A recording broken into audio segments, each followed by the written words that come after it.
Hello everyone, welcome to DTH Decoding the Hindu.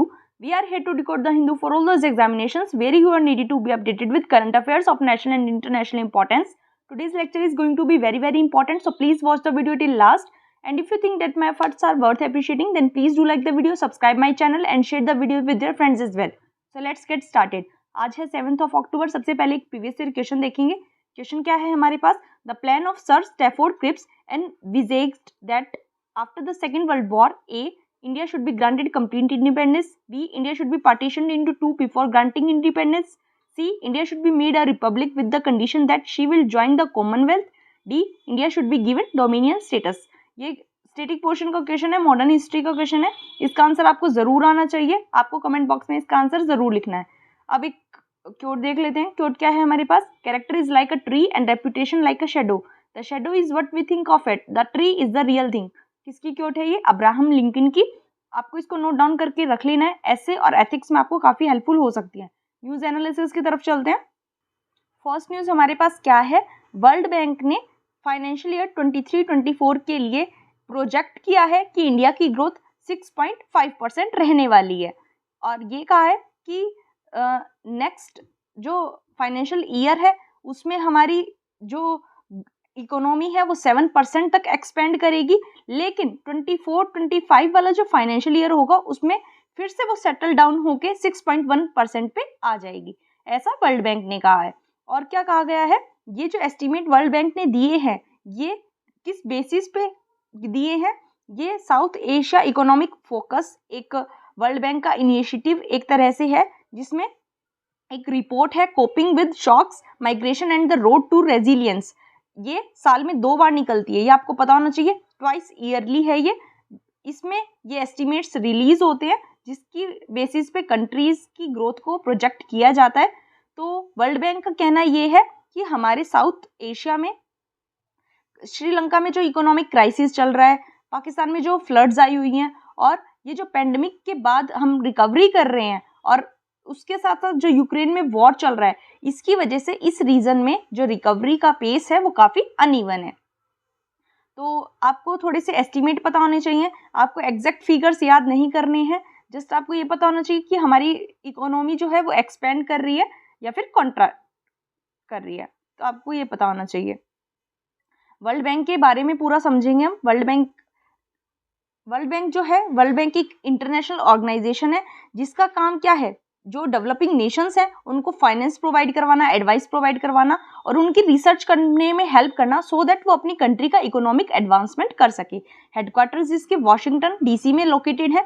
इस bank का predominantly काम ये है कि एक ऐसी ऑर्गेनाइजेशन की तरह काम करती है जो पॉवर्टी से लड़ने में डेवलपमेंटल असिस्टेंस प्रोवाइड करवाती है.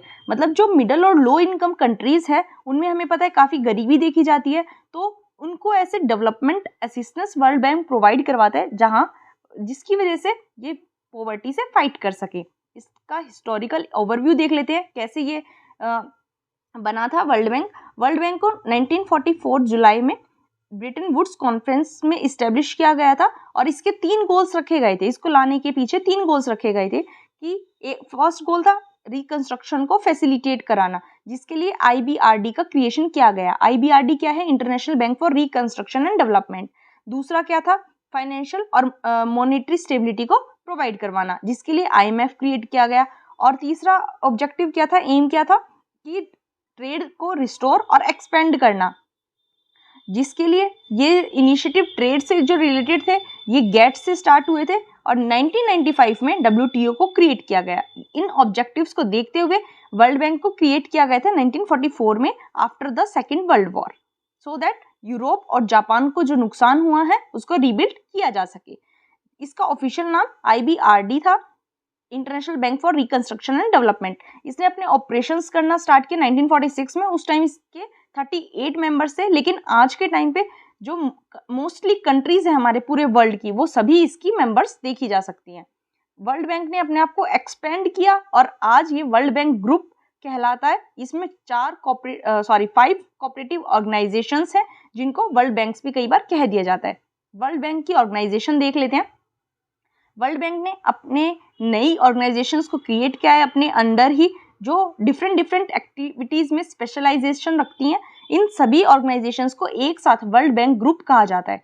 कौन कौन सी ऑर्गेनाइजेशंस आती हैं इसमें? सबसे पहले IBRD। IBRD का काम क्या है? लो और मिडिल इनकम कंट्रीज को लैंड करना। IDA इंटरनेशनल डेवलपमेंट एसोसिएशन, ये लो इनकम कंट्रीज को लैंड करता है। IFC ये प्राइवेट सेक्टर को लैंडिंग के लिए बनाया गया है। MIGA multilateral investment guarantee agency, ये फॉरेन कंट्रीज में प्राइवेट कंपनीज को इन्वेस्ट करने के लिए एनकरेज करता है। और लास्ट वाला कौन सा है? ICSID international centre for settlement of investment disputes. इसका काम क्या है कि कहीं भी अगर फॉरेन कंट्रीज में प्राइवेट इन्वेस्टर्स और कंट्रीज के बीच में कोई भी डिफरेंसेस हैं और वो एक कॉमन कंक्लूजन पे नहीं आ पा रहे हैं, तो उस टाइम उन दोनों की हेल्प करना, डिस्प्यूट सेटलमेंट का काम करना। शेयर होल्डिंग देख लेते हैं वर्ल्ड बैंक में किसकी कितनी है। वर्ल्ड बैंक एक गेंट कोऑपरेटिव की तरह काम करता है और जो इसके मेंबर्स हैं वो शेयर होल्डर्स ही हैं इसके बैंक के, और इसकी सर्विसेज को मेंबर्स ही यूज करते हैं। जो शेयर होंगे किसी भी कंट्री के, उसकी इकोनॉमी का कितना साइज है उस बेसिस पे तय किए जाएंगे। यूनाइटेड स्टेट्स जो है अमेरिका, उसके सबसे ज्यादा सिंगल शेयर होल्डर पाए जाते हैं। उसके बाद जापान, जर्मनी, यूके और फ्रांस के। जो बाकी बचे हुए शेयर्स हैं वो अदर मेंबर कंट्रीज में डिवाइड हो जाते हैं। कुछ कंडीशंस हैं इसमें। क्या कंडीशंस है कि अगर आपको वर्ल्ड बैंक का मेंबर बनना है तो आपको सबसे पहले IMF का मेंबर बनना होगा। IDA, IFC और MIGA की मेंबरशिप कंडीशनल है, लेकिन आपको IBRD का मेंबर भी बनना होगा अगर आप वर्ल्ड बैंक का मेंबर बनना चाहते हैं तो। ये कंडीशंस हैं। गवर्नर्स जो हैं उनके बारे में पढ़ लेते हैं। वर्ल्ड बैंक के गवर्नर, एक बोर्ड ऑफ गवर्नर होता है वर्ल्ड बैंक में जो कि बैंक के गवर्नमेंट शेयर होल्डर्स को रिप्रेजेंट करता है। हर मेंबर नेशन जो है वर्ल्ड बैंक का वो एक गवर्नर और एक अल्टरनेट गवर्नर को अपॉइंट करता है। और ये गवर्नर कौन होते हैं? उस कंट्री के मिनिस्टर्स होते हैं, जैसे मिनिस्टर ऑफ फाइनेंस हो सकते हैं, मिनिस्टर ऑफ डेवलपमेंट हो सकते हैं। उन्हीं मिनिस्टर्स को गवर्नर और अल्टरनेट गवर्नर के तौर पे अपॉइंट किया जाता है। मेनली जो गवर्नर होते हैं वही अल्टीमेट पॉलिसी मेकर्स होते हैं वर्ल्ड बैंक के, यही पॉलिसी मेकिंग का काम करते हैं। और बैंक की एनुअल मीटिंग साल में एक बार होती है, मतलब पूरे साल में केवल एक बार ये लोग मिलते हैं। एग्जीक्यूटिव डायरेक्टर्स, इस वर्ल्ड बैंक के 24 एग्जीक्यूटिव डायरेक्टर्स होते हैं। इनका काम क्या होता है? बैंक के बिजनेस को ओवरसी करना, मतलब बैंक के बिजनेस को देखना इनका काम है। जैसे लोन को अप्रूव करना, नई पॉलिसीज बनाना, बजट को देखना, कंट्री असिस्टेंस स्ट्रेटजीज बनाना और बोरोइंग और फाइनेंशियल डिसीजंस लेना, ये सब एग्जीक्यूटिव डायरेक्टर्स का काम है। 5 जो लार्जेस्ट शेयर होल्डर्स हैं वर्ल्ड बैंक में कौन कौन से हैं? सबसे बड़ा US, फिर जापान, फिर जर्मनी, यूके और फ्रांस। ये 5 लार्जेस्ट शेयर होल्डर्स हैं। ये अपना अपना एक एग्जीक्यूटिव डायरेक्टर अपॉइंट करते हैं और बाकी अदर मेंबर कंट्रीज जो बची हुई हैं, क्योंकि टोटल 24 एग्जीक्यूटिव डायरेक्टर अपॉइंट किए जाते हैं, तो एक एक तो इन 5 से आ जाएगा, और जो बाकी बचे हुए 19 हैं वो बाकी टोटल जो ओवरऑल कंट्रीज बच जाती हैं वो अपॉइंट करती हैं। लोन्स के बारे में बात करें तो वर्ल्ड बैंक जो है वो मिडिल इनकम कंट्रीज को लैंड करता है और कमर्शियल बैंक से कम इंटरेस्ट रेट पे ये उन कंट्रीज को लोन प्रोवाइड करवाता है। उसके साथ में बैंक जो है वो पुअरेस्ट डेवलपिंग कंट्रीज है उनको बिना इंटरेस्ट के भी मनी लैंड कर देता है, जिन्हें और कोई सोर्स नहीं मिलता लोन लेने का। तो आप देख सकते हैं कितना हेल्पफुल है ये पुअरेस्ट कंट्री के लिए। और जो कंट्रीज बैंक से बोरो करती हैं उन्हें अपने लोन रीपे करने का एक लॉन्गर टाइम पीरियड मिल जाता है। मतलब कमर्शियल बैंक में उन्हें कम टाइम पीरियड दिया जाता, लेकिन वर्ल्ड बैंक उन्हें काफी ज्यादा टाइम दे देता है अपने लोन्स को रीपे करने के लिए। अब कुछ रिपोर्ट्स इंपॉर्टेंट है जो वर्ल्ड बैंक पब्लिश करता है, ये आपको याद होनी चाहिए। एक तो ईज ऑफ डूइंग बिजनेस, ये बहुत इंपॉर्टेंट है। World development report, global economic prospect report, logistic performance index, remittance report, ease of living index, India development update, universal health coverage index, the service trade restriction index, ये सभी world bank publish करता है। अब India और world bank group की बात करें तो इंडिया जो है वो 5 ऑर्गेनाइजेशंस में से 4 का मेंबर है। वर्ल्ड बैंक ग्रुप में हमें पता है 5 ऑर्गेनाइजेशंस है, उनमें से 4 का इंडिया मेंबर है। IBRD का मेंबर है, IDA का है, IFC का है और MIGA का है। ICSID का इंडिया मेंबर नहीं है, ये आपको ध्यान रखना है। और इंडिया जो है वो काफी सारे डेवलपमेंट प्रोजेक्ट्स के लिए वर्ल्ड बैंक से फंड एक्सेस करता रहता है। इंडिया IBRD, IDA और IFC का one of the founding member भी है। वर्ल्ड बैंक ने 1948 से इंडिया में असिस्टेंस प्रोवाइड करना स्टार्ट किया था और पहला जो असिस्टेंस प्रोवाइड करवाया था वो एक एग्रीकल्चर मशीनरी प्रोजेक्ट के लिए था। World bank resident mission India में 1957 में भी इस्टेब्लिश किया गया था। अब कुछ ऐसे प्रोजेक्ट्स देख लेते हैं जो वर्ल्ड बैंक द्वारा इंडिया में फंड किए जा रहे हैं, ये भी काफ़ी इंपॉर्टेंट आपको ध्यान रखना है। Skill India mission, clean India mission, national Ganga river basin project, प्रधानमंत्री ग्राम सड़क योजना, national rural livelihoods project, integrated child development services, national AIDS control support project, MSME growth innovation and inclusive financed project, सर्व शिक्षा अभियान, green national highways corridor project और national nutrition mission. और भी काफ़ी सारे हैं, ये एक लिस्ट है, आपको हल्का सा आइडिया रखना है इनमें से कौन कौन से वर्ल्ड बैंक फंड करता है। ये इंपॉर्टेंट था, मैंने आपको पूरा बैकग्राउंड बता दिया अच्छे से, आई होप आपको समझ आया होगा। देखो, आप अपना फीडबैक जरूर दिया करो, अगर आपको समझ में आता है तो भी और नहीं आता है तो भी, क्योंकि आपके फीडबैक से ही पता चलेगा मुझे कि मैं कैसा आपको इनपुट दे पा रही हूँ। नेक्स्ट आर्टिकल हमारे पास है, हमें पता है नोबेल प्राइजेस दिए जा रहे हैं, मेडिसिन में दिया जा चुका है, फिजिक्स में दिया जा चुका है, केमिस्ट्री में दिया जा चुका है, अब लिटरेचर में भी दिया गया है। लिटरेचर में किसको दिया गया है? फ्रेंच ऑथर एनी एर्नॉक्स को। 82 ईयर्स ओल्ड ये ऑथर हैं, फ्रेंच ऑथर हैं। इन्हें किस लिए दिया गया है? क्योंकि ये जो नॉवेल्स लिखती हैं ये अपने पर्सनल एक्सपीरियंस जो इनका रहा है क्लास मैटर्स में, जेंडर मैटर्स में, उनके ऊपर लिखती हैं ये, इस बेसिस पे इन्हें नोबेल प्राइज मिला है इन लिटरेचर, ये आपको ध्यान रखना है।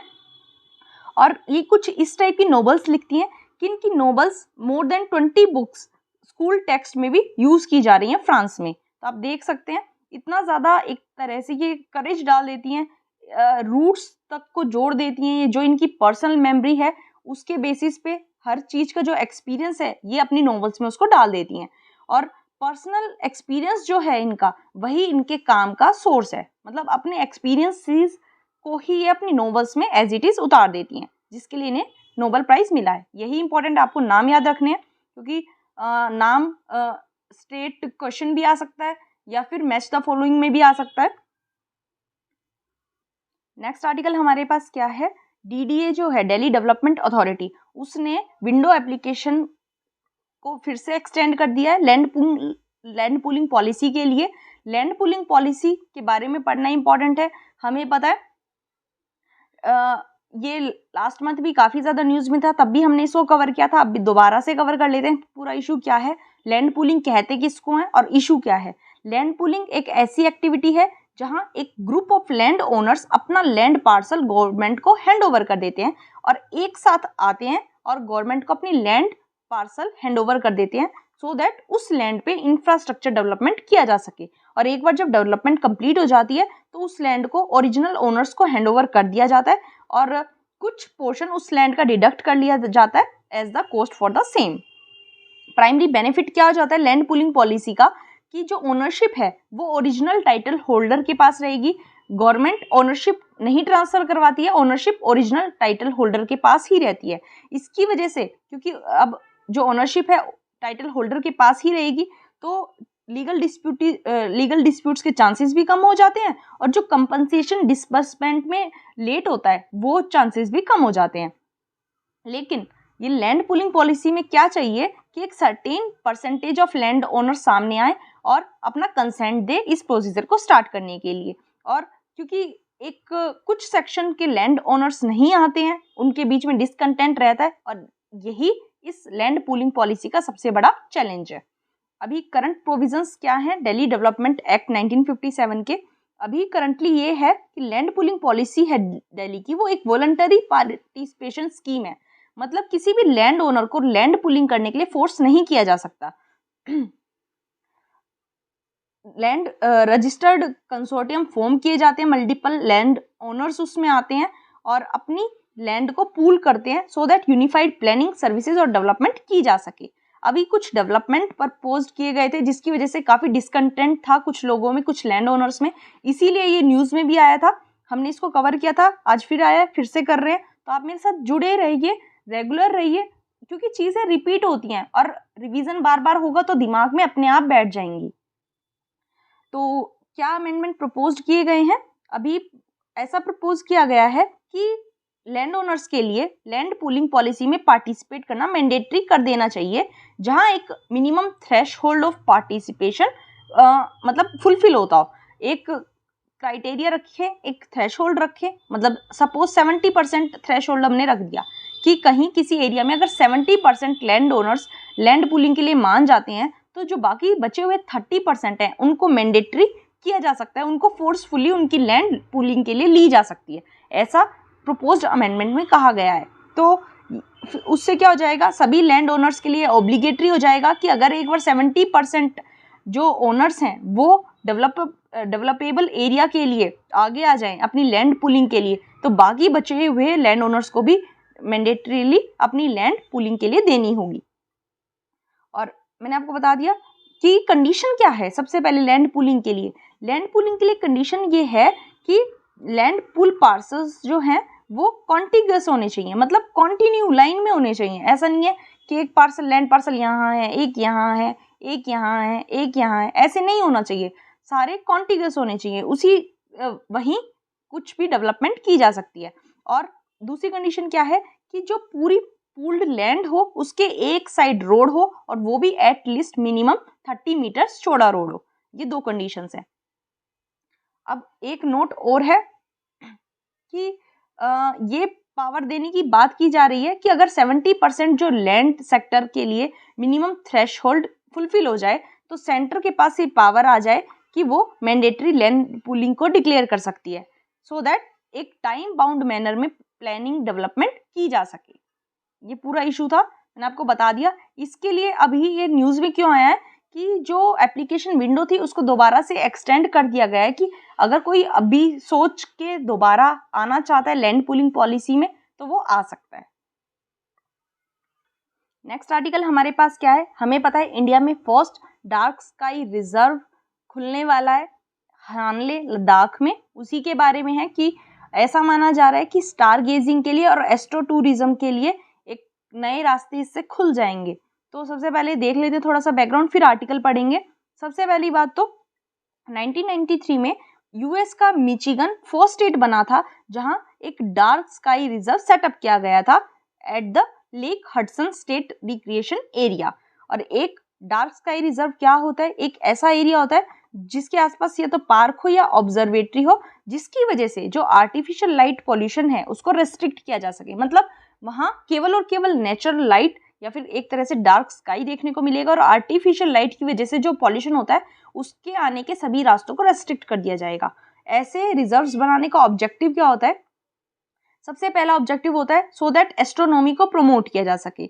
लेकिन डार्क स्काई का केवल और केवल एस्ट्रोनॉमी ही ऑब्जेक्टिव नहीं है, डार्क स्काई काफ़ी सारे फैसेट से रिलेटेड होता है, एसोसिएटेड होता है। इसकी वजह से हमें history, philosophy, religion, societal development, poetry, song, mathematics, science, इन सभी में हेल्प मिलती है, इन सभी में एक तरह से डेवलपमेंट देखा जा सकता है। और ये डार्क स्काई रिजर्व जो है इसका प्रिजर्वेशन हमारी एनवायरमेंटल हिस्ट्री को समझने के लिए भी काफ़ी ज़रूरी हो जाता है। इंडिया की फर्स्ट डार्क साइट रिजर्व बनने वाला है, हमें पता है हानले लद्दाख में। और कहाँ बनेगा ये, चांगथांग वाइल्ड लाइफ सेंचुरी। ये आपको ध्यान रखना है, हानले लद्दाख तो आपको हर जगह लिखा हुआ मिल जाएगा, लेकिन आपको ये ध्यान रखना है कि चांगथांग वाइल्ड लाइफ सेंचुरी के एक पार्ट में जो कि लद्दाख में सिचुएटेड है उसके एक पार्ट में इंडिया का फर्स्ट डार्क स्काई रिजर्व बनाया जा रहा है। इस साइट की वजह से एस्ट्रोनॉमी टूरिज्म बढ़ेगा और लोकल टूरिज्म को भी एक बूस्ट मिलेगा। किस रीजन से इस साइट को सेलेक्ट किया गया इस प्रोग्राम के लिए, क्योंकि लद्दाख में एक बहुत बड़ा ग्रेट पोटेंशियल देखा गया अनइंटरप्टेड एस्ट्रोनॉमिकल ऑब्जर्वेशन के लिए। और 4500 मीटर्स की हाइट पे है हानले, और ये ऑप्टिकल गामा रे और इंफ्रारेड टेलीस्कोप्स जो हैं उन यहाँ ऑलरेडी पाए जाते हैं, इसलिए यहाँ सेटअप करना आसान था, इस वजह से भी इसको चूज किया गया। और तीसरा रीजन क्या था, मोस्टली मंथ्स जो होते हैं वहाँ ड्राई वेदर रहता है, क्लाउडलेस स्काई रहता है और डार्क स्काईज रहता है, इसलिए स्काई गेजिंग के लिए एक परफेक्ट नेचुरल सेटअप यहाँ देखा जा सकता है। ये रीजंस थे इस लोकेशन को चूज करने के लिए। अब हानले डार्क स्काई रिजर्व के बारे में थोड़ा सा और देख लेते हैं। ये एक एरिया होगा अराउंड 22 किलोमीटर रेडियस होगी इसकी, हानले ऑब्जर्वेटरी के अराउंड। लोकल्स और टूरिस्ट दोनों को रेगुलेशंस को फॉलो करना होगा।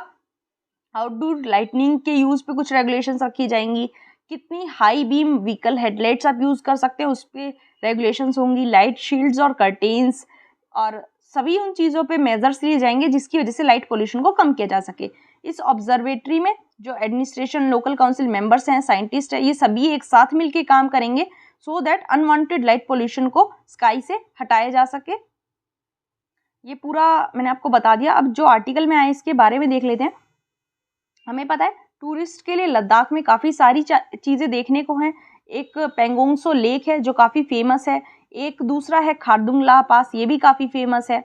लेकिन हमें क्या नहीं पता, इस रीजन का एरिड लैंडस्केप, यहाँ एरिड लैंडस्केप पाया जाता है। स्पार्स पॉपुलेशन है, काफ़ी बिखरी हुई पॉपुलेशन यहाँ देखने को मिलती है, और मिनिमम आर्टिफिशियल लाइट, जिसकी वजह से ये एक स्टार गेजिंग के लिए परफेक्ट डेस्टिनेशन बन जाती है। इसीलिए इंडिया का फर्स्ट डार्क स्काई रिजर्व भी हानले में सेटअप होने वाला है, जो कि लेह से 250 किलोमीटर्स दूरी पे लोकेटेड है, जिसकी वजह से ये माना जा रहा है कि एस्ट्रो टूरिज्म को एक बूस्ट मिलेगा।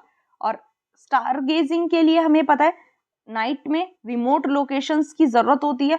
टूरिस्ट ऐसी प्लेसेस को ढूंढते हैं जहां उनको एकोमोडेशन फैसिलिटीज़ मिल पाएँ, और इसकी वजह से क्या होता है, जो लोकल टूरिज्म होता है उसको भी बूस्ट मिलता है, वहाँ भी रेवेन्यू जनरेशन होता है। एस्ट्रो टूरिज्म जो है वो टूरिस्ट की वजह से क्या होता है, एस्ट्रोनॉमी क्लब्स बनाए जाते हैं काफ़ी डिफरेंट सिटीज़ में एस्ट्रो टूरिज्म को प्रमोट करने के लिए।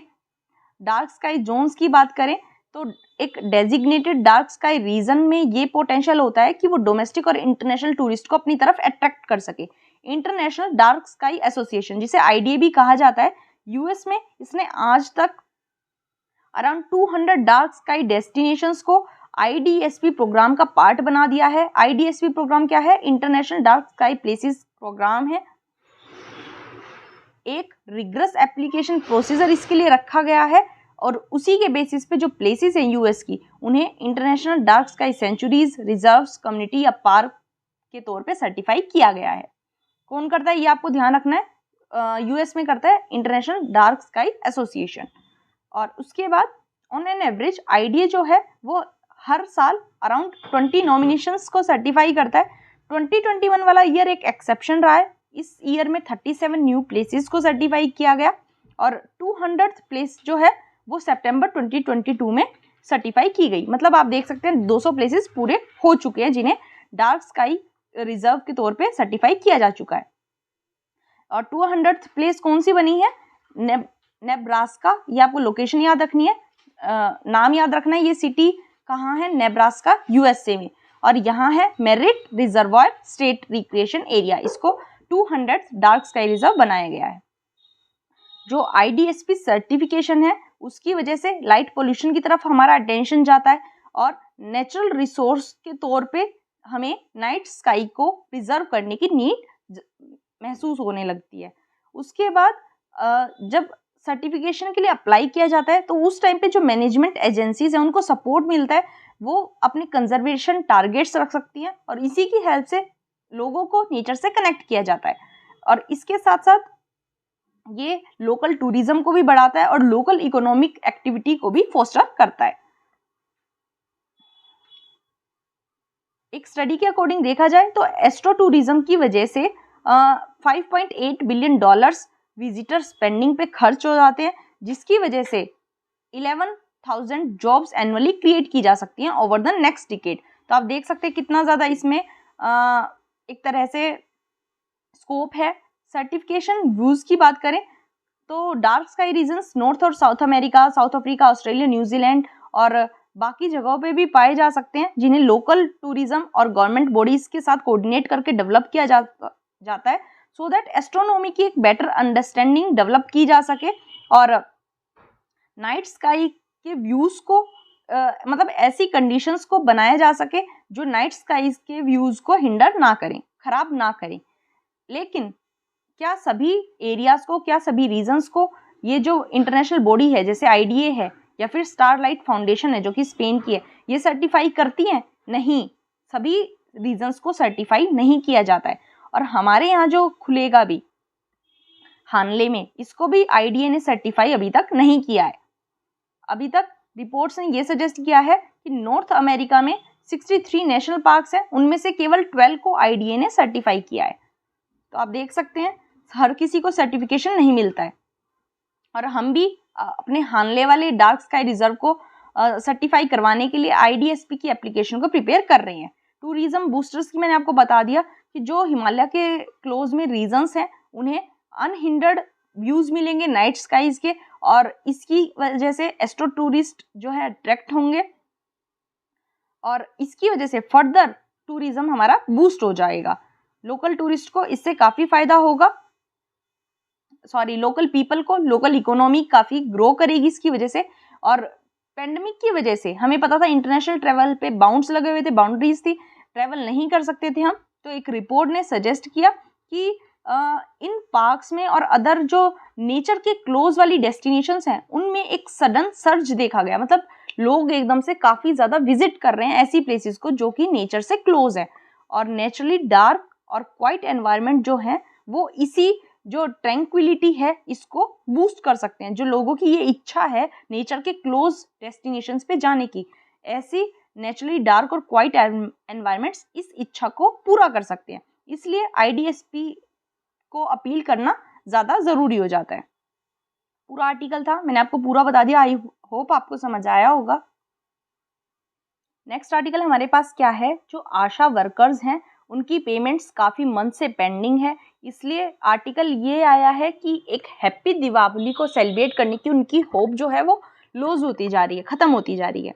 तो आशाज के बारे में पढ़ेंगे हम, इम्पॉर्टेंट हो जाता है। ऑल्दो ये काफ़ी पुराना टॉपिक है, लेकिन न्यूज़ में जो भी चीज़ें आती हैं कवर करना हमारे लिए इंपॉर्टेंट हो जाता है। तो इशू देख लेते हैं सबसे पहले आर्टिकल में क्या दिया गया है, उसके बाद हम आशाज के बारे में देखेंगे कि हंड्रेड्स ऑफ आशाज की पेमेंट्स जो हैं वो 5 to 6 मंथ से इरेगुलर चल रही हैं, और जो एक्टिविटीज़ ऐसी हैं जिनको कॉन्ट्रेक्चुअल बेसिस पर अपॉइंट किया गया है या फिर जिनको अपनी सर्विस के बेसिस पे इंसेंटिव प्रोवाइड्स किए जाते हैं, पेड किए जाते हैं, वो भी चिंता में है कि अगर ऐसे ही क्राइसिस चलता रहा तो उनका जो दिवाली का फेस्टिवल है वो खराब हो जाएगा।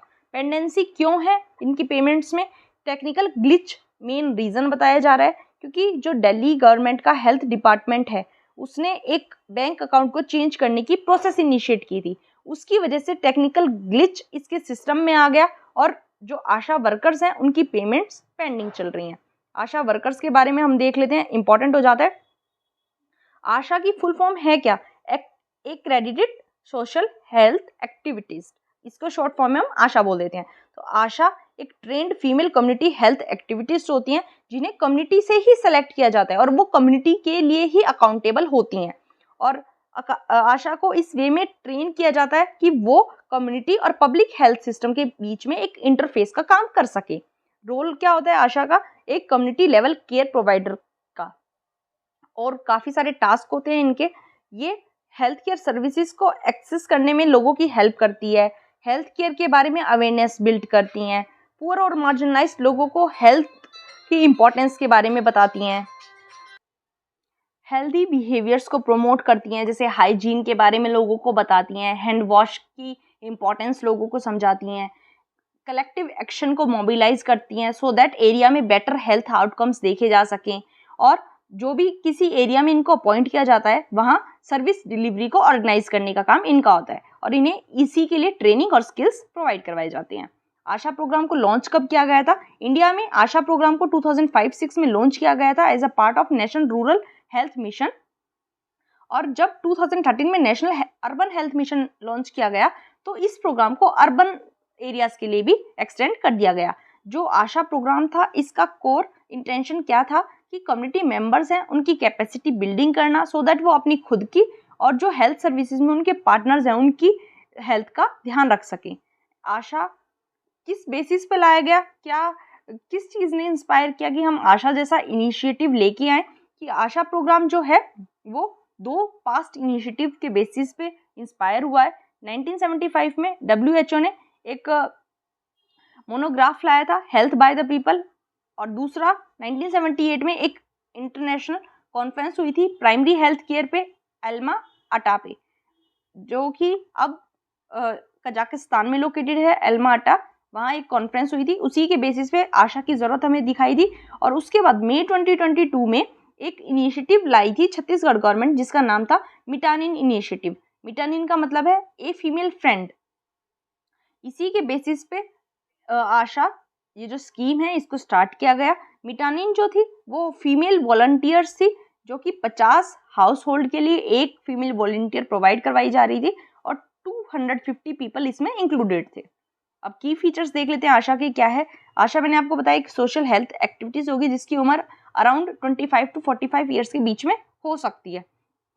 ये फर्स्ट पॉइंट ऑफ कांटेक्ट के तौर पे सर्विस देती हैं। किसी को भी हेल्थ रिलेटेड रिक्वायरमेंट्स हैं, जो वीमेन है, चिल्ड्रन है, रूरल पॉपुलेशन के, जिन्हें हेल्थ सर्विसेज एक्सेस करने में दिक्कत आती है, तो वो आशा को कांटेक्ट कर सकते हैं। आशा वर्कर उसी सेम विलेज से आती है, वहीं उसे काम मिलता है, मतलब जिस गांव की आशा वर्कर होती है वहाँ उसी गांव में उसको काम दिया जाता है, सो दैट एक फैमिलियरिटी की सेंस आ सके और वो बेटर वे से कम्युनिटी से कनेक्शन बना सके और कम्युनिटी उसको एक्सेप्ट करे, क्योंकि सेम विलेज से होगी तो कम्युनिटी के लिए एक्सेप्ट करना ईजी हो जाएगा।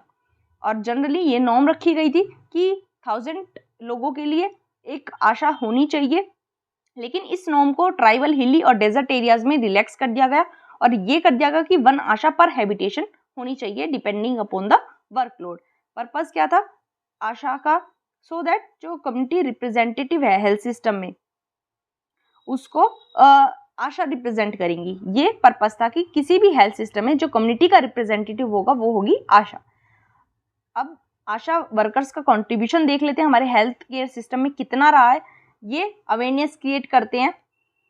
किस किस डोमेन में अवेयरनेस क्रिएट करने का काम करते हैं? Nutrition, basic sanitation, hygienic practices, healthy living और वर्किंग कंडीशंस में। जो आशा वीमेंस हैं वो वीमेन को काउंसलिंग करती हैं कि बर्थ प्रिपेयर्डनेस कैसे की जाती है, सेफ डिलीवरी की इंपॉर्टेंस उन्हें बताती हैं, ब्रेस्ट फीडिंग के बारे में बताती है, contraception, immunisation, child care, prevention of reproductive tract infection या फिर सेक्सुअली ट्रांसमिटेड डिजीज इन्फेक्शन के बारे में इनको काउंसलिंग करती है। आशा जो होती है वो माइनर डिसऑर्डर्स जैसे फीवर, डायरिया, माइनर इंजरीज, इनके लिए प्राइमरी मेडिकल केयर भी प्रोवाइड करवाती हैं। ये प्राइमरी हेल्थ सेंटर्स और सब सेंटर्स में जो भी बर्थ और डेथ हो रहे हैं विलेज में उनके बारे में भी रिकॉर्ड प्रोवाइड करवाती हैं। और कोई अगर डिजीज आ जाती है, आउटब्रेक आ जाता है, तो उस टाइम भी ये एक इंपॉर्टेंट रोल प्ले करती हैं। कुछ चैलेंजेस हैं जो आशा फेस करती हैं। सबसे बड़ा चैलेंजेस है इनके लिए इनएडिक्वेट पे एंड जॉब इनसिक्योरिटी। ना तो इनकी पे एडिक्वेट है, ना ही इनके पास जॉब सिक्योरिटी है। 3 एज देखे जाते हैं रूरल एरियाज में: anganwadi workers, auxiliary nurse, midwife जिन्हें ANM, और तीसरी आशा। इन तीनों में केवल आशाज ऐसी हैं जिनकी कोई फिक्स सैलरी नहीं होती है, इसलिए इनके करियर प्रोग्रेशन के लिए भी अपॉर्चुनिटीज इन्हें नहीं मिल पाती है। ये इसी वजह से डिससेटिस्फाई रहती है अपने काम से और रेगुलर एजिटेशंस और प्रोटेस्ट आशाज के द्वारा डिफरेंट स्टेट्स में देखे जाते हैं। काफ़ी ज़्यादा वर्कलोड आशाज के ऊपर होता है। इन्हें सुबह से शाम तक काम करना पड़ता है बिना रेस्ट मिले। इन्हें सोशल स्टिग्मा और ह्यूमिलेशन का सामना भी करना पड़ता है, पब्लिक में के साथ साथ प्राइवेट स्फेयर में भी। इसलिए ये इस लो ऑनरेरियम की वजह से अपने काम को डिसकंटिन्यू भी कई बार कर देती हैं। कई बार पेशेंट्स की फैमिलीज भी इन्हीं को एलिगेट करती है कि ये अपनी जॉब जो है वो प्रॉपरली नहीं डिस्चार्ज कर रही हैं। और एक बहुत बड़ा डिसहार्टनिंग फैक्ट क्या है कि कई बार आशा वर्कर्स को फील्ड विजिट्स के दौरान सेक्सुअल हरासमेंट का एक्सपीरियंस भी करना पड़ा है। इनके ऐसे केसेस भी रिपोर्ट किए गए हैं। अनअवेलेबिलिटी ऑफ फैसिलिटीज़ भी देखी जाती है।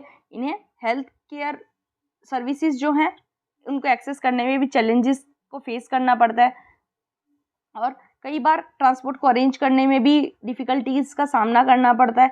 कई बार इन्हें फ्रेजाइल और कन्फ्लिक्टेड एरियाज में भी काम करना पड़ता है, जैसे कार्बी आंगलोंग डिस्ट्रिक्ट है असम स्टेट का, इस टाइप की जगहों पे भी इन्हें काम करना पड़ता है। और अभी तक ऐसे कोई एफर्ट नहीं लिए गए हैं जिनसे इनके चैलेंजेस और वल्नरेबिलिटीज़ को समझा जा सके कि किस कंडीशन में काम करती हैं। तो इस पे सोचने की हमें हमारी गवर्नमेंट को ज़रूरत है। पूरा था ये आशा के बारे में। आई होप आपको समझ आया होगा। पूरा बैकग्राउंड मैंने आपको बता दिया।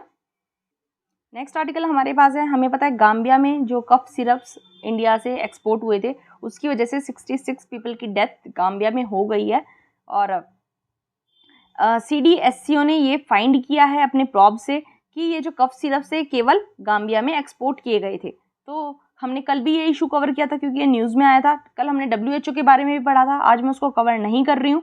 आज मैं आपको CDSCO के बारे में बताऊंगी और क्या पाया गया है, मैंने आपको कल भी बताया था, ये पाया गया है कि इन कफ सिरप्स में डाई इथाइलिन ग्लाइकोल और इथाइलिन ग्लाइकोल की मिलावट हुई है, जिसकी वजह से 66 लोगों की डेथ हुई है।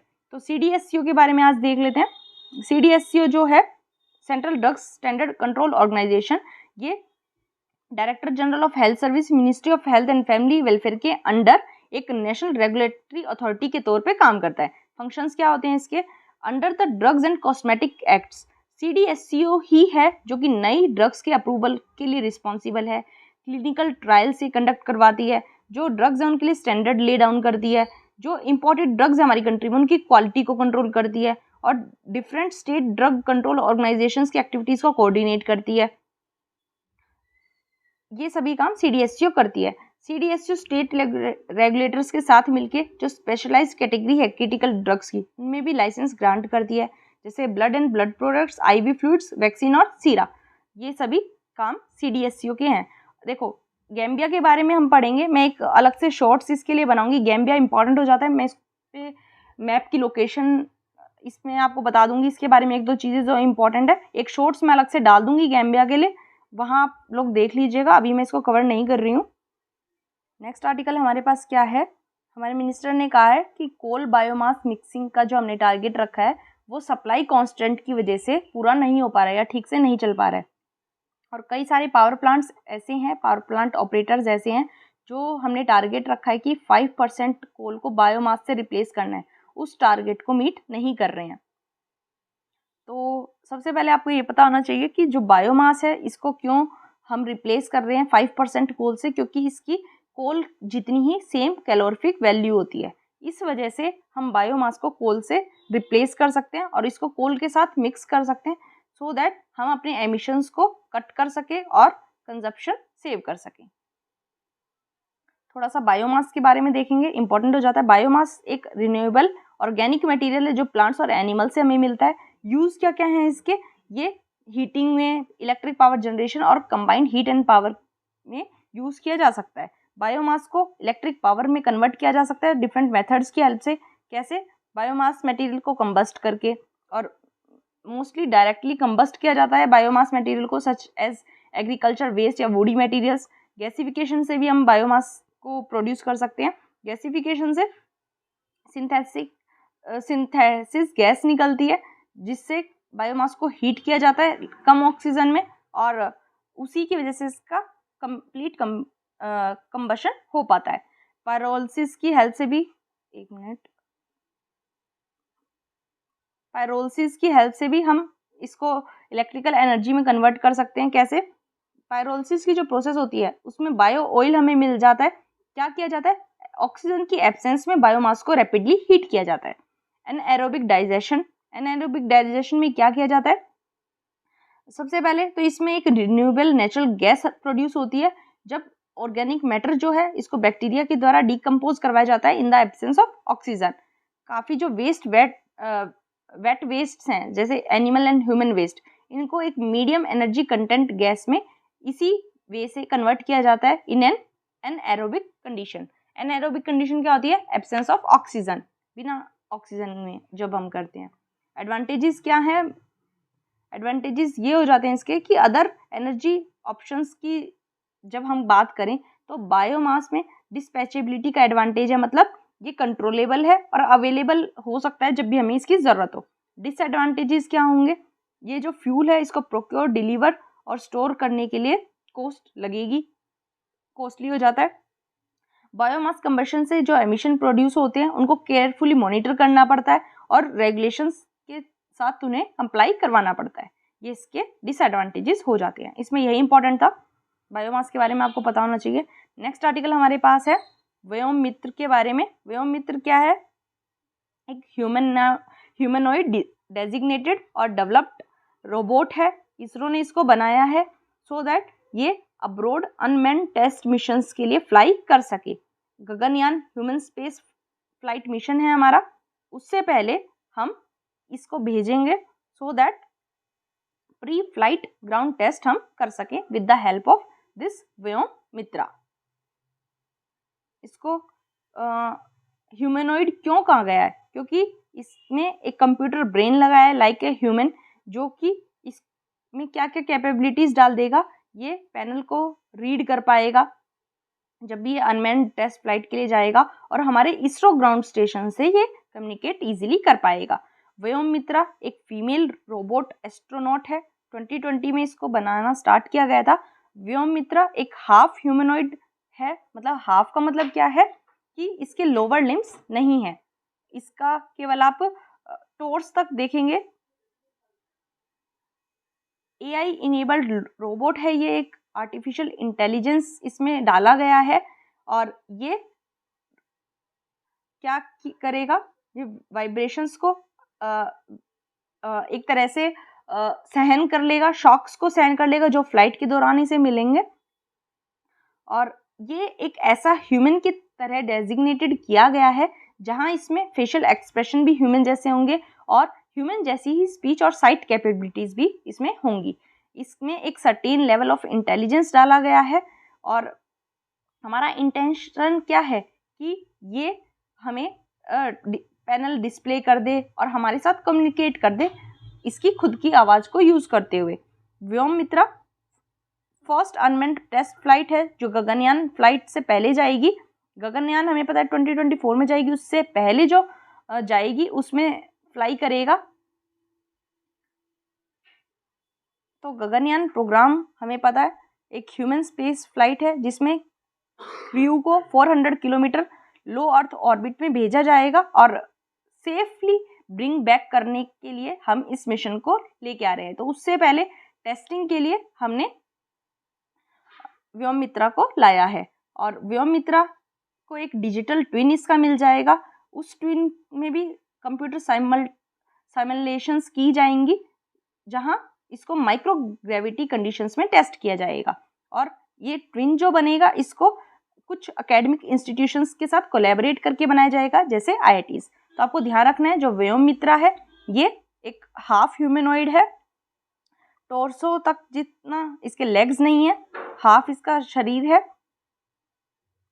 इसमें यही इंपॉर्टेंट है। नेक्स्ट आर्टिकल हमारे पास क्या है, LCH प्रचंड से रिलेटेड।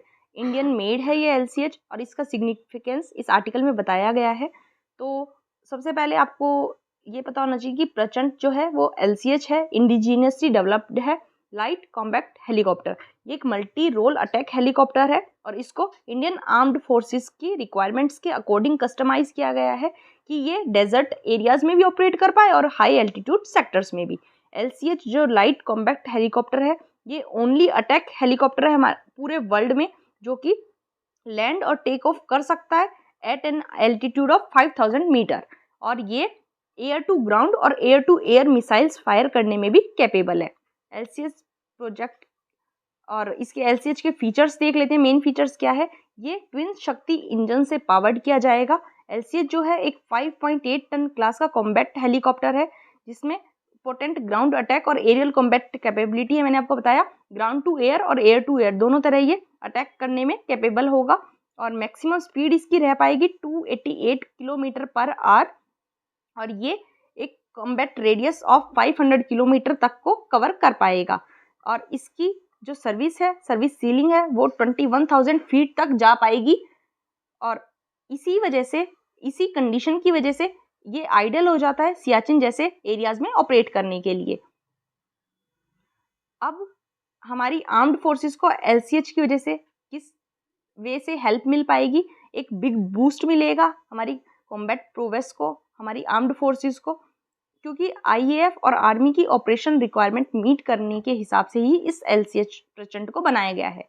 LCH हेलीकॉप्टर्स जो हैं इनको एयर डिफेंस में डिप्लॉय किया जा सकता है, anti tank role high altitude areas में दिए जा सकते हैं, काउंटर इंसर्जेंसी में इनको लिया जा सकता है, सर्च एंड रेस्क्यू ऑपरेशंस में इनको ऑपरेट किया जा सकता है, और इनको एडवांस टेक्नोलॉजी के साथ इक्विप किया जा सकता है सो दैट एनिमी के एयर डिफेंस को डिस्ट्रॉय किया जा सके। और इनको combat search and rescue perform करने के लिए भी डिप्लॉय किया जा सकता है। बंकर बस्टिंग ऑपरेशंस भी ये परफॉर्म कर पाएंगे, काउंटर इंसर्जेंसी ऑपरेशंस जंगल और अर्बन एरियाज में ये कर पाएंगे। HAL की माने तो इंडियन आर्म्ड फोर्सेस की ओवरऑल रिक्वायरमेंट है 160 LCH, मतलब 95 आर्मी को चाहिए और 65 एयरफोर्स को।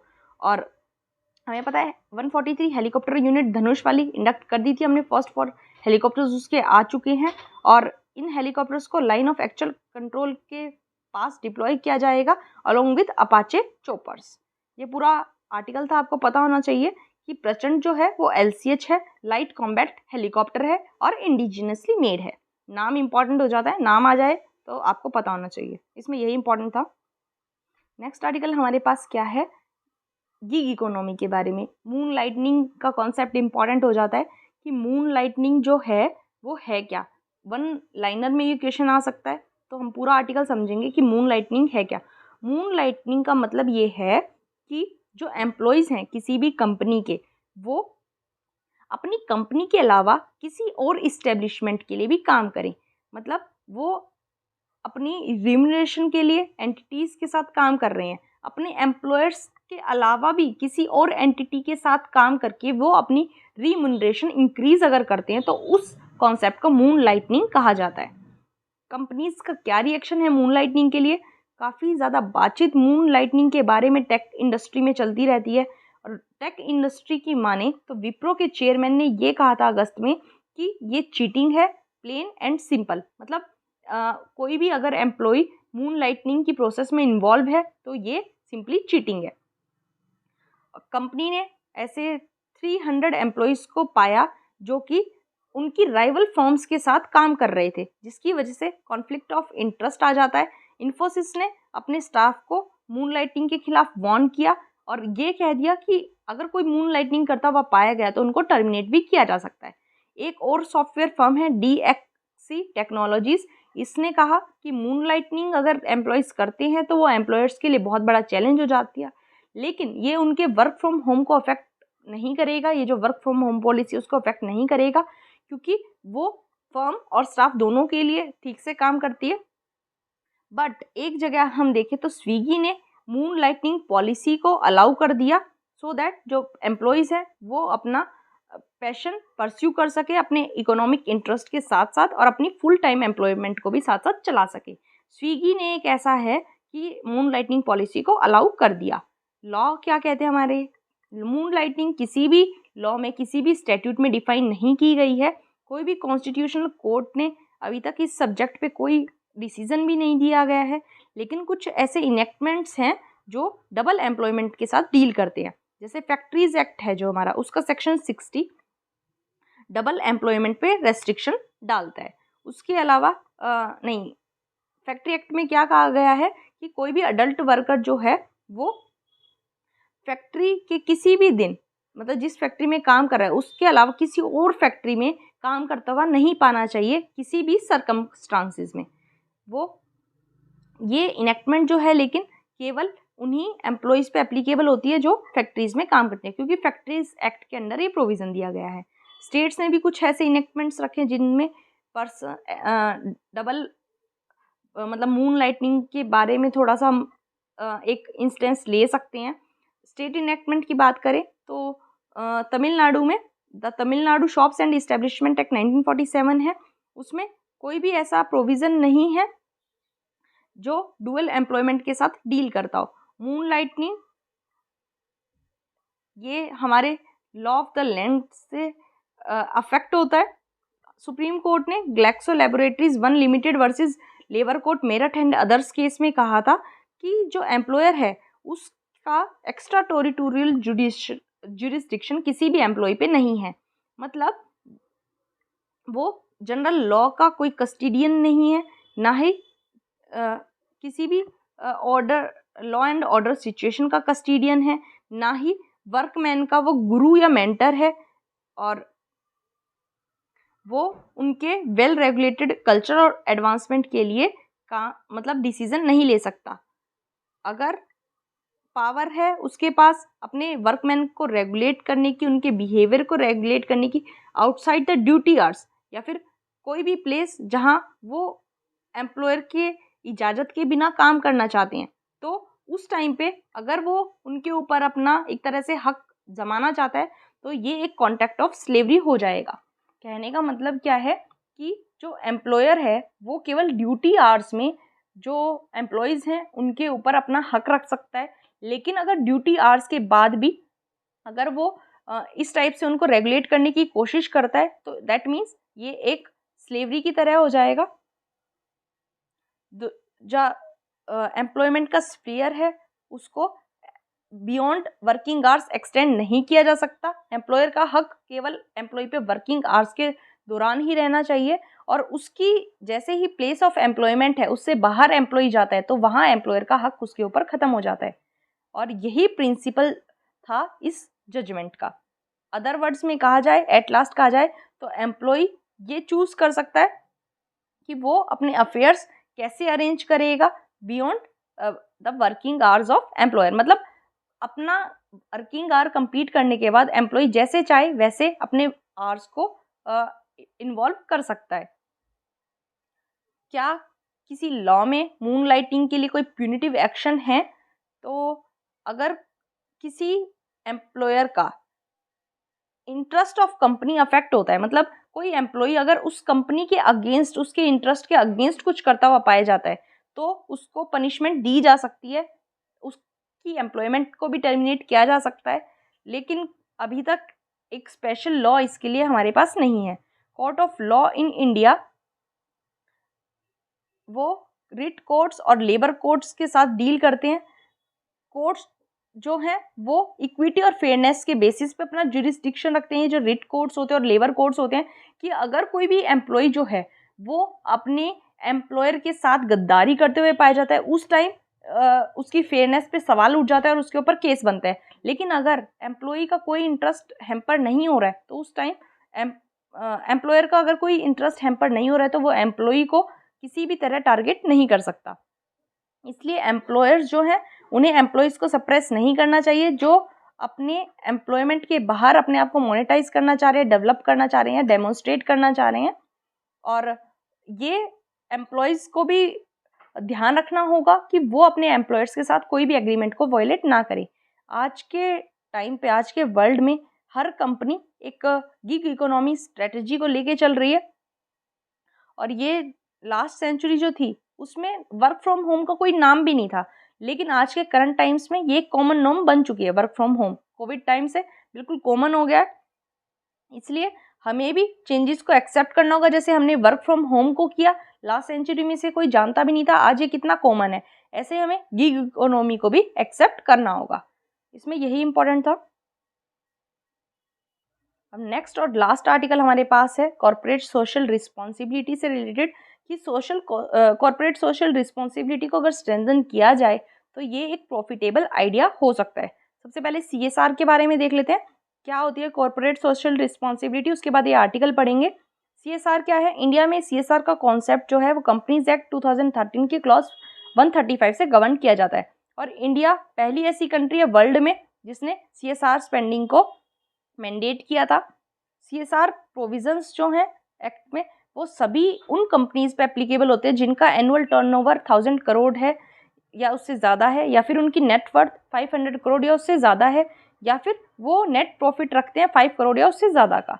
ये जो एक्ट है इसमें ये रिक्वायरमेंट दी गई है कि हर कंपनी में एक CSR कमेटी होगी जो कि उसे कॉर्पोरेट सोशल रिस्पॉन्सिबिलिटी पॉलिसी बनाने के लिए रेकमेंड करेगी और इसको मॉनिटर भी करेगी टाइम टू टाइम। इस एक्ट में कंपनीज को अपनी 2% जो एवरेज एनुअल नेट प्रॉफिट होगा प्रीवियस 3 ईयर्स का, उसको CSR एक्टिविटीज़ पे स्पेंड करने के लिए एनकरेज किया गया है। मतलब ज़्यादा भी कर सकते हैं लेकिन एटलीस्ट 2% तो उन्हें करना ही चाहिए। तो अब आर्टिकल देख लेते हैं। आर्टिकल में क्या कहा गया है कि मैंने आपको बता दिया कंपनीज एक्ट 2013 के सेक्शन 135 को CSR गवर्न करता है, और CSR स्पेंडिंग इंडिया में 2014-15 की बात करें तो 2021 तक आते आते काफ़ी ज़्यादा बढ़ गई थी, 24,000 करोड़ से भी ज़्यादा हो गई थी। लेकिन कोई भी ऐसा डाटा हमारे पास नहीं है जो ये वेरीफाई करता हो कि ये जो इंक्रीज़ हुआ है ये इंडियन और फॉरेन कंपनीज़ के जो प्रॉफिट इंक्रीज़ हुए हैं उनके अकॉर्डिंग हुआ है। मतलब जितना प्रॉफिट उन्होंने बढ़ाया है अपना इंडियन और फॉरेन कंपनीज़ ने, क्या उसी की ले में, उसी के लेवल में ये जो CSR स्पेंडिंग का इंक्रीज़ है वो हुआ है? 2020-21 में अराउंड 3000 कंपनीज थी जिन्होंने CSR पे जीरो स्पेंडिंग करी, मतलब एक भी रुपया उन्होंने खर्च नहीं किया। जबकि जो ऐसी कंपनीज हैं जिन्होंने 2% से भी कम खर्च किया, वो उनकी तादाद बढ़ गई है। उनकी तादाद 15-16 में 3078 थी और 2020 से 21 के बीच में 3290 हो गई। मतलब एक तरह से घटा दिया कई कंपनीज ने CSR स्पेंडिंग को। और काफ़ी कंपनीज में ऐसा भी देखा गया कि CSR में पार्टिसिपेट करने वाली कंपनी ही पूरी की पूरी कम हो गई हैं। CSR में कंपनीज ने इन्वॉल्व करना ही बंद कर दिया है। अगर कोई कंपनी 2% से ज़्यादा अमाउंट स्पेंड करती है तो एक्सेस अमाउंट जो है वो मतलब आगे आने वाले 3 फाइनेंशियल ईयर्स में सेट ऑफ होने के लिए लायबल हो जाती है। मतलब आप अगर आज 2% से ज़्यादा स्पेंड कर रहे हैं तो आपको अगले 3 सालों में अगर आप कम स्पेंड करते हैं तो वो भी आपको अलाउ किया जाता है। और 2% एक मिनिमम रिक्वायरमेंट है, बल्कि कंपनीज को एनकरेज किया जाना चाहिए कि वो इससे भी ज़्यादा स्पेंड करें। काफ़ी सारी प्राइवेट कंपनीज क्या करती हैं कि वो खुद की फाउंडेशंस और ट्रस्ट को रजिस्टर करवा देती हैं, जिसकी वजह से जो CSR बजट है वो उसी के यूटिलाइजेशन में काम आता है। इसीलिए ये डिसाइड करना बहुत मुश्किल हो जाता है कि क्या कंपनीज एक्ट के अंडर या फिर CSR रूल्स के अंडर ये अलाउ है कि कंपनीज खुद की फाउंडेशन या ट्रस्ट बनाएं, उसी में उस CSR बजट को यूज़ कर दें। ये एक तरह से गलत कर रही हैं कंपनीज। जियोग्राफिकल बायस की बात करें तो जो एक्ट का सेक्शन 135 का पार्ट 5 है वो ये कहता है कि कंपनी को लोकल एरियाज को प्रेफरेंस देनी चाहिए जहां वो ऑपरेट करता है। 54% जो CSR कंपनीज हैं वो महाराष्ट्र, तमिलनाडु, कर्नाटका, गुजरात वहाँ लोकेटेड है। और पॉपुलस जो स्टेट्स हैं हमारे उत्तर प्रदेश और मध्य प्रदेश, यहाँ काफ़ी कम CSR कंपनीज देखने को मिलती हैं। और जो लोकल एरिया पे एम्फसिस करने की बात है वो केवल डायरेक्शनरी है, मैंडेटरी नहीं है, लेकिन एक बैलेंस बनाने की हमें ज़रूरत दिखाई देती है। जो शेड्यूल 7 है एक्ट का वो एनवायरमेंटल इश्यूज़ के साथ डील करता है। मोस्ट CSR स्पेंडिंग जो होती है वो एजुकेशन और हेल्थ सैनिटेशन में होती है। एनवायरमेंट पे केवल 9% स्पेंडिंग देखी गई है और इसकी वजह से एनवायरमेंट पे एक काफ़ी बुरा प्रभाव हमें पता है पड़ता है। कंपनी की केवल ये रिक्वायरमेंट है कि वो अपने CSR स्पेंडिंग को मेंशन करे, नहीं स्पेंड करती उसको भी मेंशन करे, अंडर स्पेंडिंग को भी मेंशन करे और ओवर स्पेंडिंग को भी अपने नोट्स टू अकाउंट में मेंशन करे। ये कंपनी के लिए रिक्वायरमेंट रखनी चाहिए। एडिशनली एक ऑडिटर डिटेल्स ऑफ स्पेंडिंग को इन्वेस्टिगेट कर सकता है और उनकी ऑथेंटिसिटी के बारे में भी क्वेश्चन कर सकता है। ऑडिटर ये मैंडेट नहीं रखता है कि वो नॉन कंप्लायंस के टाइम पे या फिर इनएडिक्वेट CSR परफॉर्मेंस के टाइम पे अकाउंट्स को क्वालिफाई ना करे। मतलब अगर कोई कंपनी CSR से कंप्लायंस करती हुई नहीं पाई जाती तो ऑडिटर को ये मैंडेट नहीं दिया गया है कि वो उन अकाउंट्स को क्वालिफाई करे ही ना, मतलब आगे ही ना भेजे, एक तरह से कंपनी की प्रोसेस को रोक दे। और ये फीचर बहुत इंपॉर्टेंट है इसके कंप्लायंस के लिए, तो ये करने की हमें ज़रूरत है। एक पाथ हमें क्या फॉलो करना चाहिए, हमें नेशनल लेवल प्लेटफॉर्म पे इस MCA के द्वारा इसको सेंट्रलाइज कर देना चाहिए, जहां सभी स्टेट्स अपने पोटेंशियल CSR एडमिसिबल प्रोजेक्ट्स की लिस्ट भेज सके और उन कंपनीज को एक्सेस किया जाना चाहिए जो CSR फंड्स में कंट्रीब्यूट कर सकती हैं। जो इन्वेस्ट इंडिया का corporate social responsibility project repository है इंडिया इन्वेस्टमेंट ग्रिड पे, वो इन एफर्ट्स के लिए गाइड के तौर पे काम कर सकता है। और ये मॉडल जो होगा वो डिजर्विंग प्रोजेक्ट्स जो हमारे 112 एस्पिरेशनल डिस्ट्रिक्ट्स में हैं उनके लिए मॉडल काफ़ी यूज़फुल हो जाएगा। और जो MPs हैं वो गवर्नमेंट्स संसद आदर्श ग्राम योजना के तहत भी इनको आइडेंटिफाई कर सकते हैं। कंपनीज को एनवायरनमेंट के एरिया को प्रायोरिटाइज करने की ज़रूरत है। एटलीस्ट जो 25% CSR की अमाउंट है उसको एनवायरनमेंट रीजनरेशन के लिए यूज़ किया जाना चाहिए। सभी CSR प्रोजेक्ट्स जो हैं वो उनको सेलेक्ट किया जाना चाहिए और कम्युनिटीज़, डिस्ट्रिक्ट एडमिनिस्ट्रेशन और पब्लिक के एक्टिव इन्वॉल्वमेंट के साथ उनको इम्प्लीमेंट किया जाना चाहिए।